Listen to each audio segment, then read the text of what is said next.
Hello friends, आज के इस वीडियो में हम लीनियर प्रोग्रामिंग से एक और प्रॉब्लम को सॉल्व करने का तरीका देखेंगे, जहां पे हम देखेंगे कि हम किसी भी इन्वेस्टमेंट को कैसे एलोकेट करें। तो यहाँ पे हमें एक सिनेरियो दिया गया है, पहले हम उसे पढ़ते हैं और उसके बाद हम जो है अपना मॉडल तैयार करेंगे। एक client told A company that handles investment to use 2,50,000 rupees to buy stocks and bonds they think are good. The clients gave some rules to follow while choosing these investment. तो 2.5 लाख रुपए जो है वो invest करने हैं, लेकिन कुछ rules दिए हुए हैं उसके। तो सबसे पहला है consumer goods constitute at least 20% of investment.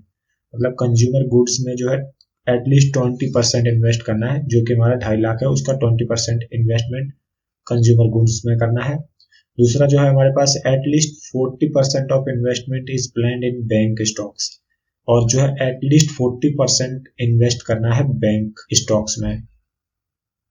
और तीसरा जो है no more than 50% of amount invested in consumer goods should be telecom. इसका कहने का मतलब है कि टेलीकॉम में जो हमने कंज्यूमर गुड्स में इन्वेस्ट किया उसका 50% ही यूज करना है। The table below lists the rate of return for 5 different investment options. तो जो नीचे टेबल दी हुई है उसमें 5 इन्वेस्टमेंट के ऑप्शन दिए हुए हैं और रेट ऑफ रिटर्न दिया हुआ है और टाइप दिया हुआ है कि कंपनी का टाइप क्या है। तो जैसे यहाँ पे हिंदुस्तान यूनिलीवर लिमिटेड है, 5.3% का रिटर्न रेट है। HDFC bank 6.8, Bajaj finance limited 4.9%, Kotak 8.4 और एयरटेल 11.8। और यहाँ पे जो इनका टाइप दिया हुआ है ये कंज्यूमर गुड्स टाइप की कंपनी है, ये बैंक है और ये टेलीकॉम है। तो इस इंफॉर्मेशन का ही यूज करके हम जो है यहाँ पे एक मॉडल बनाएंगे। जैसा कि हम पिछले वीडियो में देख चुके हैं कि जब हम लीनियर प्रॉब्लम्स को सॉल्व करते हैं तो हमारे पास 3 चीजें होना जरूरी है: ऑब्जेक्टिव, वेरिएबल्स और कंस्ट्रेंट।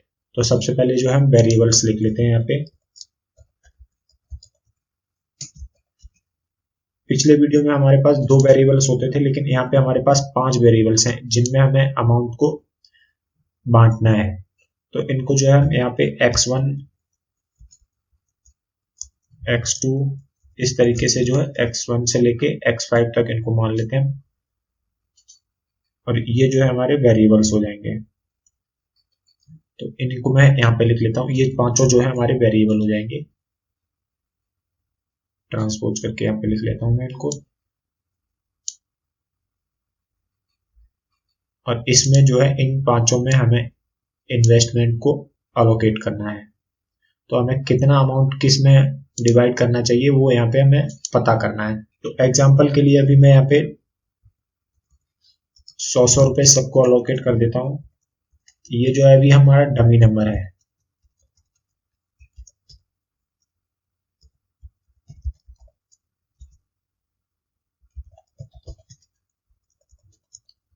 और अब हमें पता करना है कि हमारा ऑब्जेक्टिव क्या है। हमारा ऑब्जेक्टिव क्या है कि हमारा रेट ऑफ रिटर्न जो है उससे जो भी रिटर्न हो रहा है वो हमारा मैक्सिमम होना चाहिए।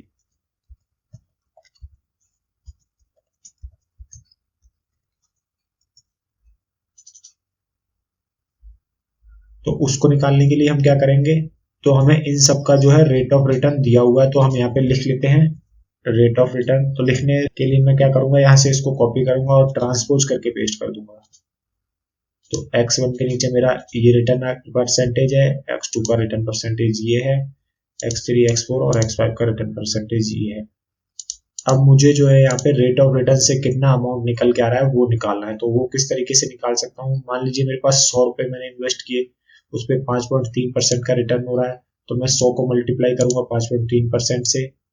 इसी तरीके से मैं 100 को मल्टीप्लाई करूंगा 6.8% से, और इन सबको मल्टीप्लाई करके मैं आपस में जोड़ दूंगा, तो मेरा जो है यहाँ पे टोटल रिटर्न अमाउंट निकल के आ जाएगा। तो उसके लिए मैं जो है सम प्रोडक्ट फॉर्मूले का यूज कर सकता हूँ, जैसा कि हमने पिछले वीडियोस में भी किया है। इसके लिए मैं ये एरे सिलेक्ट करूंगा और मैं ये दूसरा एरे सिलेक्ट करूंगा। तो ये फॉर्मूला क्या करेगा, मेरे सबको पहले मल्टीप्लाई करेगा और सम कर देगा। तो ये जो है मेरा टोटल अमाउंट निकल के आ गया है। इसको जो है मैं करेंसी फॉर्मेट में कर देता हूँ। ये भी हमारी क्या है, करेंसी है। इनके डेसिमल प्लेसेस, इसका भी डेसिमल प्लेस हटा सकता हूँ। तो ये जो हमारा ऑब्जेक्टिव हो गया, ये हमारा मैक्सिमम होना चाहिए। इसको मैं ग्रीन से हाईलाइट कर देता हूं। और हमें जो है 2.5 लाख रुपए इन सब में डिस्ट्रीब्यूट करने हैं। वो ऐसे करने हमारा जो रिटर्न है वो मैक्सिमम हो। वैसे तो हमारा जो रिटर्न ऑफ रेट सबसे ज्यादा 11.8% है, लेकिन हमारे पास कुछ रूल्स दिए हुए हैं, उनके बेस पे ही हमें जो है इनको अमाउंट को अलोकेट करना है। जो रूल्स हैं वो हमारे लिए कंस्ट्रेंट है, तो यहाँ पे मैं कंस्ट्रेंट लिख लेता हूँ। तो सबसे पहला जो कंस्ट्रेंट है वो हमारा जो कंस्ट्रेंट है वो बजट का ही है, क्योंकि हमारे पास जो है बजट 2.5 लाख से ज्यादा नहीं होना चाहिए। तो जैसा मैंने पिछले वीडियो में किया था, मेरे वेरिएबल्स यहाँ तक हैं, तो उसके बाद में जो है LHS साइन और RHS लिख लेता हूं। तो हमारे पास जो है बजट कितना दिया हुआ है, बजट है हमारा 2.5 लाख रुपए का।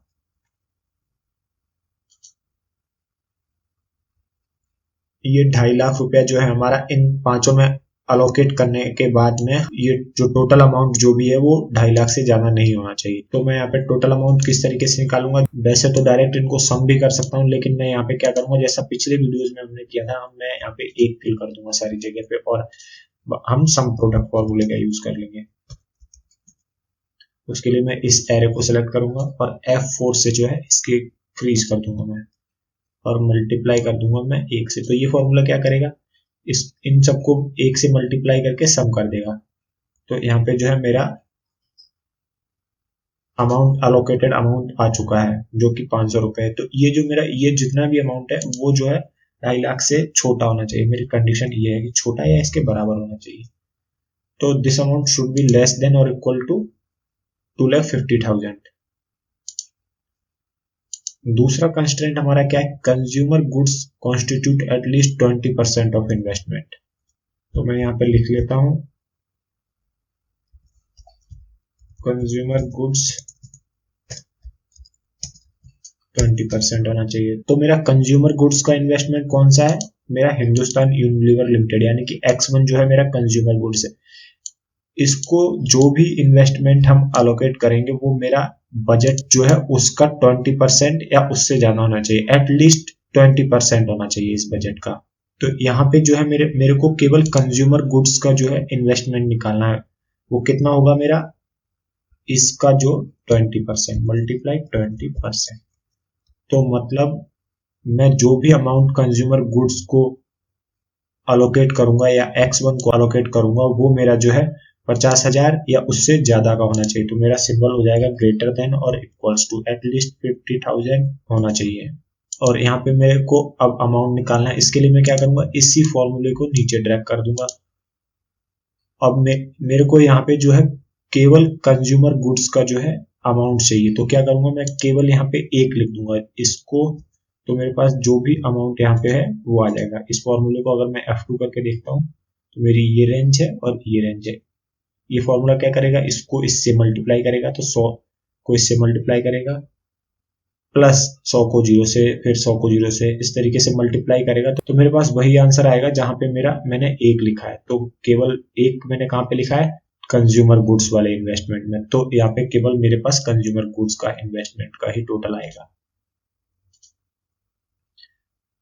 अब अगले कंस्ट्रेंट की बात करते हैं हम। At least 40% of investment is placed in bank stocks.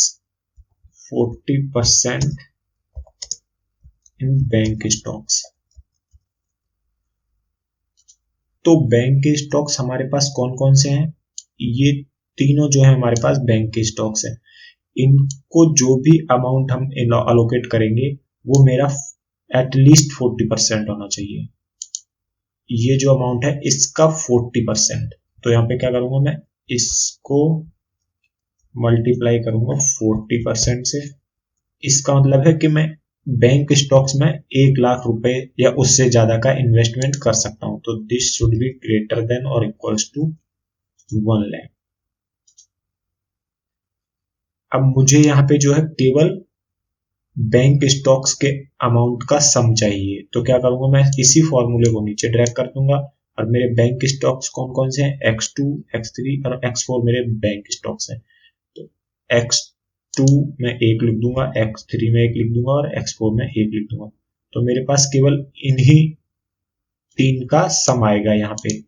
मैं फॉर्मूले को अगर देखूंगा तो क्या करेगा, ये फॉर्मूला 100 को 0 से मल्टीप्लाई करेगा पहले, फिर 100 को 1 से, फिर 100 को 1 से, फिर 100 को 1 से मल्टीप्लाई करके इनका सम कर देगा। तो यहाँ पे मेरे पास केवल उन्हीं स्टॉक्स का सम आएगा जो बैंक स्टॉक्स हैं, जहां पे मैंने 1 लिखा है।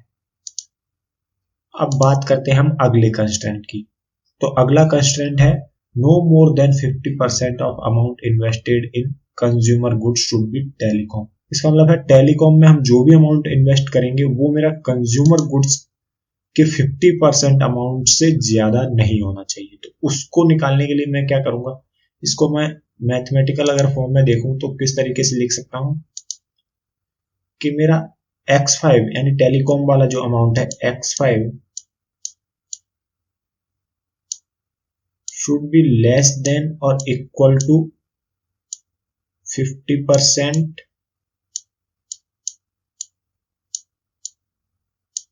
50% of what, X1 यानी कंज्यूमर गुड्स।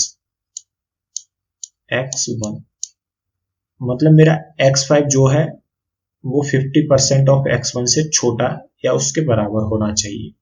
अब अगर मैं X5 को यहाँ पे लिखूंगा और 50% ऑफ X1 को मैं इधर लेके आऊंगा तो ये हो जाएगा माइनस।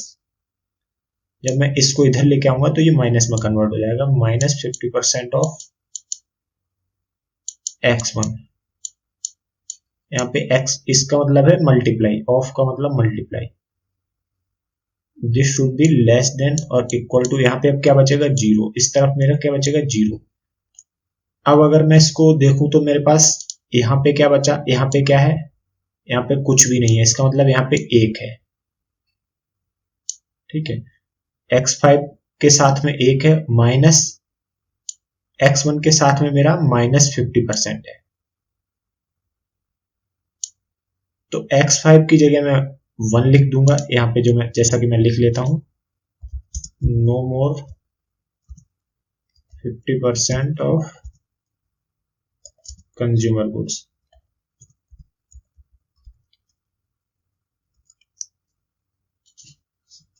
तो X5 की जगह जो है मैं 1 लिख दूंगा और X1 की जगह जो है मैं X1 की जगह जो है मैं माइनस 50% लिख दूंगा।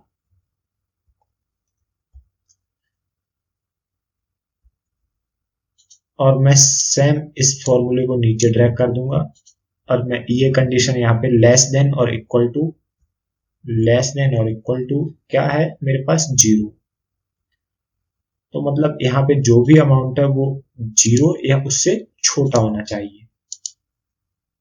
तो अभी जो है हमारे पास सारे कंस्ट्रेंट आ चुके हैं यहाँ पे। इसको मैं सारे बॉर्डर्स कर देता हूँ इस पे एक बार के लिए।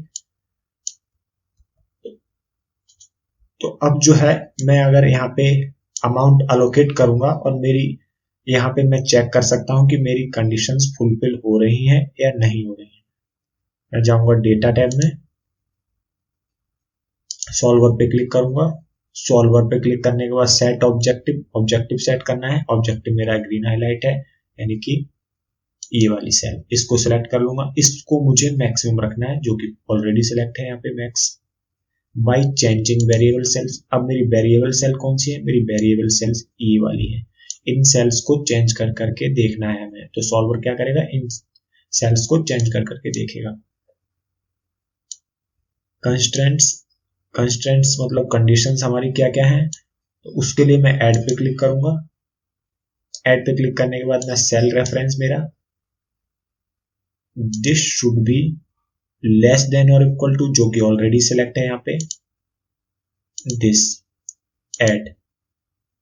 दूसरी कंडीशन हमारे पास क्या है, ये जो है ग्रेटर देन और इक्वल्स टू दिस होना चाहिए। तो मैं एक साथ दोनों सेल्स भी सिलेक्ट कर सकता हूं, ग्रेटर देन और इक्वल्स टू सिलेक्ट करूंगा और दो सेल्स में एक साथ सिलेक्ट कर दिया है। ऐड पे क्लिक किया। अगला मेरा कंस्ट्रेंट क्या है, ये वाला, ये जो है शुड बी लेस देन और इक्वल टू 0। लेस देन और इक्वल टू मेरा सिलेक्ट है और 0 मैंने सिलेक्ट कर लिया और ओके पे क्लिक किया। तो सारे कंस्ट्रेंट जो है वो यहाँ पे ऐड हो गए हैं। बाई चेंजिंग वेरिएबल सेल्स मैंने सेट कर दिया है, मैं ऑब्जेक्टिव मैंने सेट कर दिया है। इसको मैं चेक रहने दूंगा क्योंकि मैं नहीं चाहूंगा कि मेरे यहाँ पे जो आंसर आए वो माइनस में आए। उसके बाद यहाँ से ड्रॉप डाउन से मैं सिंप्लेक्स एलपी मेथड सिलेक्ट कर लूंगा और सॉल्व पे क्लिक करूंगा। तो जैसे ही सॉल्व पे क्लिक करूंगा तो solver found a solution, keep solver solution, okay. तो सॉल्वर ने यहाँ पे जो है एक सॉल्यूशन दिया है। वो सॉल्यूशन ये दिया है कि x1 में 50,000 इन्वेस्ट किया जाए, x2 और x3 में 0 इन्वेस्टमेंट और x4 में 1,75,000 और x5 में 25,000 का जो है इन्वेस्टमेंट किया जाए। इस कंडीशन में हमारे पास जो रिटर्न अमाउंट आएगा वो 20,300 आएगा, जो कि मैक्सिमम होगा, हमारे सारे जो है कंस्ट्रेंट फुलफिल होंगे उस टाइम पे। तो मैं चेक करूंगा अगर, तो ये जो मेरा अमाउंट है 2.5 लाख, ये जो भी अमाउंट हमने अलोकेट किया 2.5 लाख टोटल में, टोटल इससे लेस देन और इक्वल टू है 50,000, ये भी मेरा जो है ग्रेटर देन और इक्वल्स टू यानी कि 50,000 के बराबर है। और तीसरा कंस्ट्रेंट जो है मेरा, ये अमाउंट जो है मेरा 1 लाख या उससे ज्यादा होना चाहिए, तो वो भी मेरा फुलफिल हो रहा है। चौथा मेरा जो है ये 0 होना चाहिए, 0 या 0 से छोटा होना चाहिए। तो इस कंडीशन में हमारे सारे कंस्ट्रेंट फुलफिल हो गए हैं। तो अब हमें यहाँ पे पता चल गया है कि हमें किस स्टॉक में कितना अमाउंट इन्वेस्ट करना चाहिए। तो लीनियर प्रोग्रामिंग के सॉल्वर एडिन से हम पता लगा सकते हैं कि हमें किस स्टॉक में कितना अमाउंट इन्वेस्ट करना चाहिए जब हमारा रिटर्न जो है मैक्सिमम हो। तो आगे की वीडियोस में हम लीनियर प्रोग्रामिंग की कुछ और प्रॉब्लम्स को देखेंगे। आज की वीडियो में बस इतना ही। वीडियो देखने के लिए धन्यवाद। अगर वीडियो पसंद आया हो तो लाइक, शेयर एंड सब्सक्राइब जरूर कीजिए। Thank you.